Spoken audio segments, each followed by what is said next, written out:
Mail call. Alright, let's see what I got. This is all stuff from my LGS. As you can see, there's no stamps on the envelope.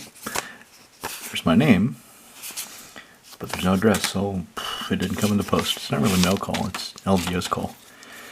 Most of the stuff is for the new black-green deck I'm building, the elf deck. So I had Tatyova, blue-green. It was a fun test bed, I liked it. But I didn't want to maintain a blue-green deck because I already have one. In fact, I have two. But as I said before, one doesn't count. Galadriel doesn't count because I didn't really build her. I modified her, but she's a Lord of the Rings precon. I just put in some different Lord of the Rings card to make the deck actually work. So, black-green elves.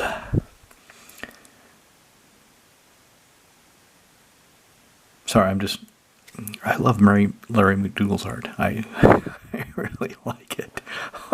And I just want to stare at it for a little while to appreciate it. So, Elvish Harbinger, 2 and a green for a 1/2 elf druid.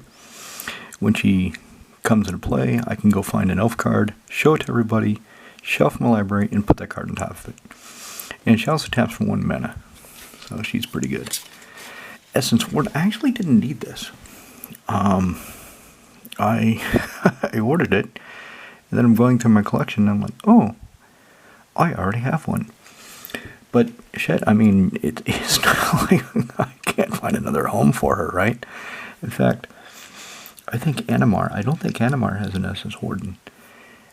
Who else? Animar? Actually, to be fair, to be honest, so Ikaris, Shadiki, Sarah, Kondo, they have Soul Sisters, they have Soul Warden, and they have Soul's Attendant.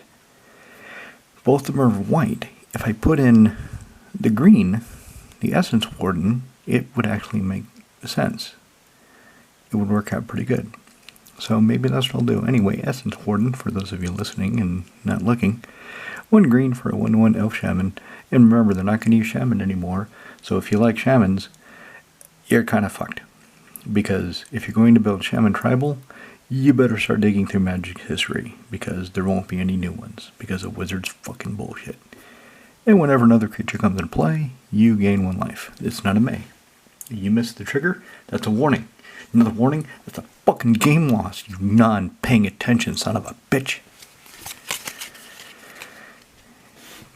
Everybody's just like, what the fuck is that? What set is that? Why does he have this? Where did this come from? This came from Fallen Empires. Yes, I paid money. I ordered. I went onto the Cherny website and I selected and I ordered and I paid for a Fallen Empires card. Because I think she's going to work out pretty good.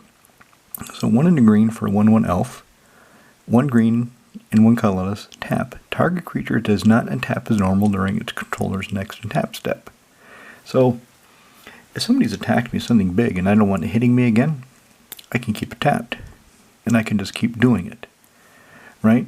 You can keep as long as you have her and the mana, you can keep that creature locked down in perpetuity.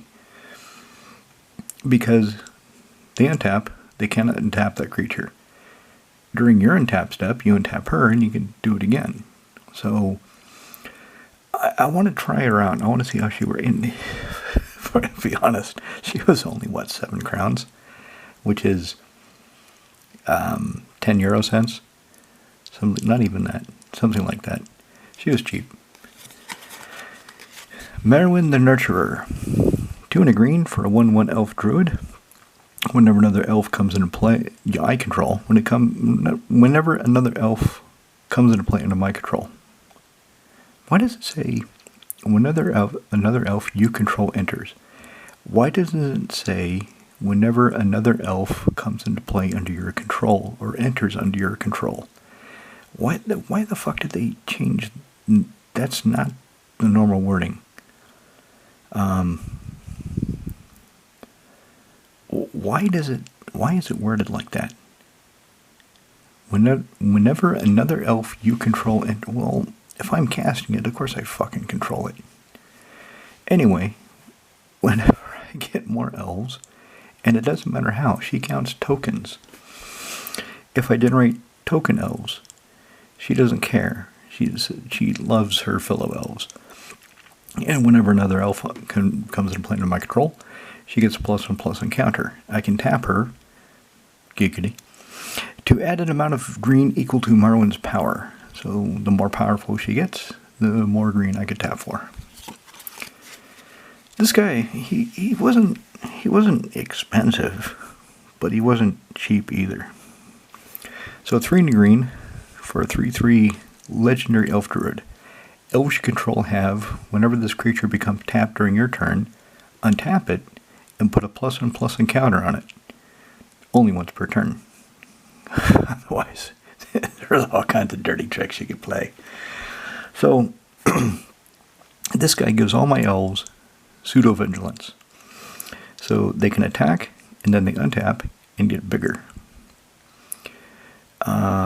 If I tap the mana elves during my turn, they get bigger. Marwen and this guy are best friends. Because whenever I tap her on my turn, blah, blah, blah, giggity, she gets bigger and untaps. Then I can tap her again. Elvish Regrower. So, I would like to have a what the hell? Eternal Witness. I would like to have Eternal Witness in the deck. I love putting Eternal Witness in green decks. But I've decided the deck will only be elves. Every creature in the deck will be an elf. Except for 2 shapeshifters I'm cheating with. And there's another creature that he just works too well to ignore. It fits the theme of the deck so strongly, I had to think of a way to justify it. And the way I justify it is every forest and every legend has a monster, right? There's some monster in the forest. So the deck will have all elves. Everybody will be a fucking elf. Including the shapeshifters by default, the changelings. Okay, they're elves. And the one monster in the woods, the one monster in the forest. Now, in the comments below, give me your guess as to what you think that monster will be. Keep in mind, I'm saying that it's too good with the theme of the deck to ignore, and you're seeing a lot of the cards that will go in the deck, so you can kind of see the direction I'm going to go. So, I'll just tell you right now, it's not Carter Hoof Behemoth. You can get that out of your head. No, it's something that fits the overall strategy of the deck and advances my game plan in a way that I just could not pass up. So, Elvish Regrower 2, Regoa, Elvish Regoa, T, Ging, 4, 3, Elf, do it. Yes. Maybe I need a drink of tea just a minute.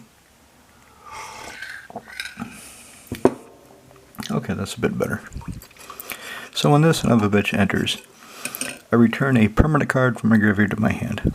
Of course I have to target the permanent card, but fuck it. Vivian Reed.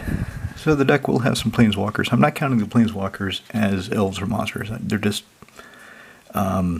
guest stars. They're just dudes who show up and do shit. So Vivian Reed, 3 green for a 5 loyalty planeswalker. +1, look at the top 4 cards in my library. I can show off a creature or land card from among them, put it in my hand. The rest go on the bottom in random order. -3, destroy target artifact, enchantment. Is it Broken Wing? Broken Wings. I think it's Broken Wing is the name of the instant. Destroys target artifact, enchantment, or creature with flying. So she's in here mainly for that. She's in here as a way of dealing with flying creatures, artifacts, and enchantments. Although, I'll be honest, something I really want for the deck, but then I found out just how expensive it was, is a No Rod. I really want a No Rod in the deck, and I will put in no artifacts that have not even a Soul Ring. I will put no artifacts that have an activation cost in the deck. I've got a line on a No Rod now. I'm trying to make a deal with the guy that he's got one, and he's got some other singles I want, and I'm offering him my 2 sealed boxes of Amonkhet. Because I really don't see them going up much more, not with the reprint policies. Yeah, exactly, the reprint policy. They reprint the shit out of everything. The only thing of Amonkhet that's going to retain any value are the lottery cards, and I think they're 1 per case, right? So my 2 boxes, one, it's highly unlikely that either one has a lottery card, and even if they do, it's even more unlikely that they have one of the valuable ones. You know, it's just my luck. I get one of the shitty ones, like Threads of Disloyalty, right? So I don't want to open them. Well, I do. I do want to open them, but I don't think I'll get any value out of it. So I'd rather sell them, trade them for cards I want. No Rot I definitely want. And then she's got this ultimate negate. You get an emblem with creatures you control, get +2/+2, vigilance, trample, and indestructible. That's pretty cool. Alright, so here's the commander of the deck. And no, he's not partner. This is not a partner commander. It's, when I was making the order, I didn't have this guy. In fact, I found out about him when I was building the deck. I didn't know he existed because I wanted a black-green commander, elves, that mattered, and it wasn't the one that the genie is playing. I forget the one the genie is playing. It's some elf chick that she can... You tap 10 elves and your opponents lose 10 lives, some shit like that. I didn't want to do that. So I wanted to go more martial, and then I found out this guy exists. So the thing is, when I went to the Trinity Vertige website to order him, I realized there's 2 printings. Oh, that's got a watermark. That's kind of cool. Maybe I will use that one. So he's got 2 printings, and they both look pretty cool, and I couldn't decide. So what I thought I would do is order both, and then when I go in to pick up the cards, look at them, and whichever one has a shitty foil process, you know, just the layer of plastic that I fucking hate, I would get the other one and just stick with it. But then I got them, and both of them, the foiling process is actually really nice. And this guy, the Nordic border around him, his pose, that's pretty cool. This guy, the way he's standing there and he's commanding his armies to attack, I don't know, I couldn't decide. So I got both. And one of the things I could do, just for a joke, is play like this guy for a while, and then switch. And then if my opponents don't notice what the hell's going on, if they just look, because what happens is Magic players, and if you think about it, you do this too, if you're a Magic player, you key on the art. You key on the art to know what a card is, what it does. And you just, it's a shorthand. So, Tyvar the Bellicose, 2 black-green for a 5/4. Fucking 5/4 for 5. 4/4 for 4. That's pretty good. Whenever one or more elves you control attack, they gain death touch until then. And then he doesn't say other. So if he attacks, he's a 5/4 death toucher. And whenever a mana ability of a creature resolves, it gets a number of +1/+1 counters on it equal to the amount of mana this creature produced. Only once per turn. Marwen's going to get huge. She's going to be a fucking terror.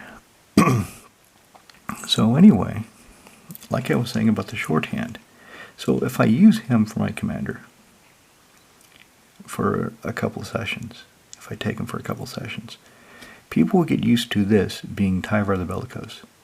And if they don't know this exists, if I switch, it's going to throw them for a loop. You got a you got a different deck? You have a different commander? No, it's the same guy. He just looks different. Oh, okay. It's not going to, you know, really fool them, but just, you know, for that, yeah, fuck it. I'm already losing, like, everybody's attention. Anyway, the commander of the deck will be Tyvar the Bellicose. It's going to be black-green elves. And I think I'll go with that guy first. Okay, Llanowar Waste. I didn't have an extra Llanowar Waste for the deck. The deck is really green heavy. It's basically a green deck with a splash of black. So I need as many dual colored lands as possible in order to get the black. Even then, sometimes it might be tricky. So this wasn't too much. Brothers War, is that Brothers War? Yeah, Brothers War. Llanowar Waste. Elvish War Master. Okay, 1 in the green for a 2/2. When one or more other elves comes into play under my control, see, it says enters the battlefield under your control. It doesn't say, how the fuck did she read again? That was so goddamn weird. Whenever another elf you control enters. Why? That makes fucking wizards. Okay, so once per turn, if I play another elf, I get another elf. I get a 1/1 green elf warrior creature token. If I spend 7, my elves get +2/+2 and death touch until end of turn. If any of you played Arena, you've played somebody that's played this guy against you. You probably kicked his ass if you're playing red, but you've probably seen it before. Okay, Wildborn Preserver. I just think this is funny. This tiny little elf on this huge fucking fox. This dire wolf. 1 in green for a 2/2 Reaching Flasher.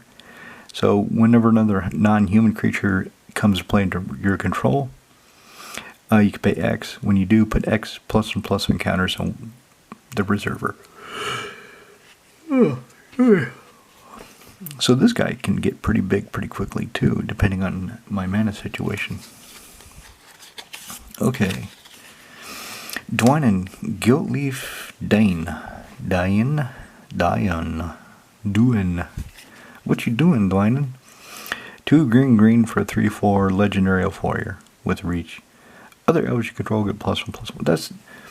So one of the things about the elf deck, the Goblin decks kind of have it a little bit, but nowhere near as bad as the elf deck. There are a shitload of elves that pump the rest of the team. So when you go to combat, you have to, okay, these 3 and 4, these 4, yeah, because you always forget 1, give each other elf +1/+1. So they all give each other +3/+3, and then they give the rest of the team +4/+4. You always have to do that math. And a lot of times you'll have one you played sitting off to the side, and then you're like, oh wait, I forgot about that dude over there. He buffs the team too. Team buffing elves. And whenever she attacks, I gain 1 life for each attacking elf I control. So, boomba. I'm not completely sure excuse me, if I'm going to play this. I didn't know to do this. I was looking for Jaheira. Jaheira is I forget exactly what she does. I'm not going to try to describe her. But when I typed in her name, this Jaheira's Respite came up. So 4 and a green, 5 mana, to instantly search library for up to X basic land cards, where X is the number of creatures attacking you. Put those cards onto the battlefield tapped and then shuffle. And then fog. So, I don't think I'm really going to need it in Tyvar the Bellicose. Is it Tyvar or Tyvar? The checks would say Tyvar. I know this would be really good in some deck, but I'm not sure exactly which one. Probably Korvold. Because I can fog and then go get a shitload. Actually, maybe Kenny, because Kenrith is running all basics except for 3 lands. Anyway, it's a beautiful card. The art looks really interesting. You've got these beautiful purple-pink flowers in the foreground. There's some chick casting a fog in the mist behind the flowers. It's pretty cool. I like it. I'll figure out somewhere to put it. And then I got this. This is actually one of the most expensive cards in the pile. And it's just it's not even foil, right? It's just flat. Elvish Mystic. But I saw the art and I thought, I want one. I definitely want that art. So green for 1/1, it's a Llanowar Elf. The Elvish Mystic is just a renamed Llanowar Elf. Same goddamn thing. But the art's pretty cool. I like it. So anyway, these are for Tivar, the Bellicose. I'll finish him up in the next few days, and then I'll show you what the whole deck looks like. Cheers.